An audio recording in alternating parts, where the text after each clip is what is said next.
Remastering Sonic Adventure 1 and 2. Is it a good thing or a bad thing?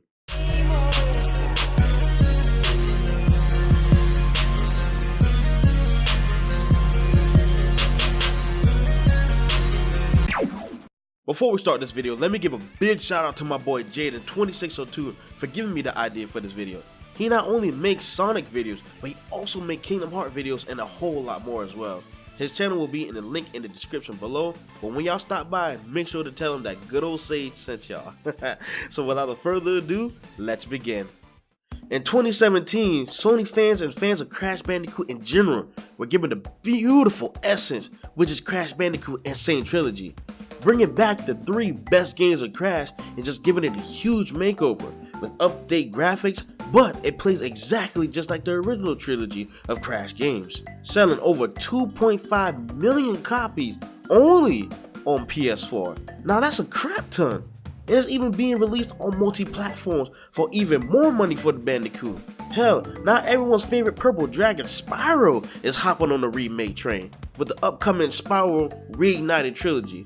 So, if Crash and Spyro are on this beautiful remaster train, why can't Sonic, or mainly the adventure series of Sonic?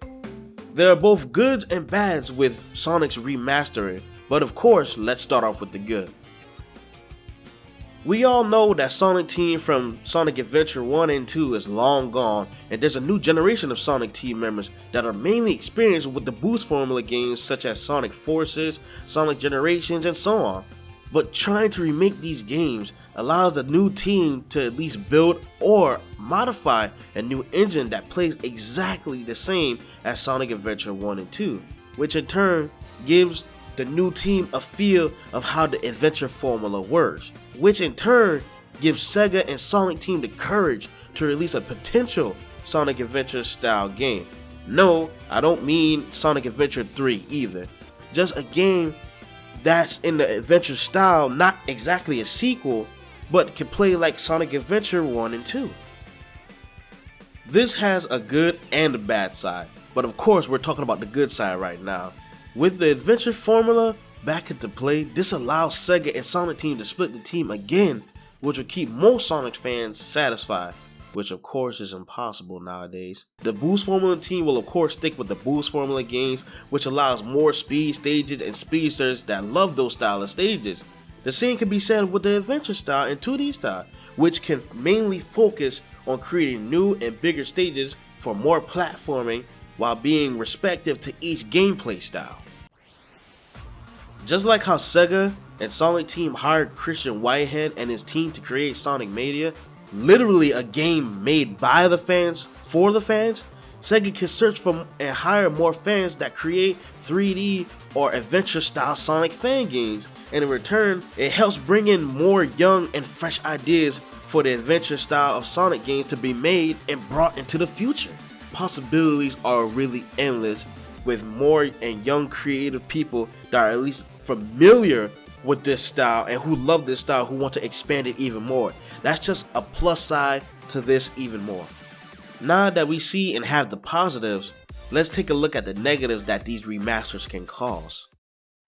Since this is still a relatively new Sonic team and they have no experience with the adventure style games, they can make a terrible mess of both games and just make fans love the great look of the game but make them hate the gameplay of it. What's the point of having a Sonic Adventure game that looks great but plays nothing just like the original?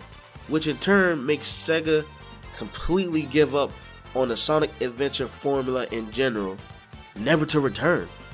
I don't want that happening. What about y'all? Remember how I said having 3 different teams can be a good and a bad thing? Well, here's the bad. If the adventure formula somehow makes it into the current gameplay style, now the teams have to figure out which game is going to be released first or how they're going to connect to one another. You know, for fans who care about the order of how the games connect to one another, just a huge pile of confusion and mess. Just writing this script, it confuses me just trying to think about it, trying to come up with something to say about it. That's how confusing it could be having these many gameplay styles. Well, there you have it, my paisanos, both the goods and bads of what could happen for the remastering of the Sonic Adventure formula. Tell me how you guys feel, or if there's more goods than bads, or vice versa, down in the comment section below.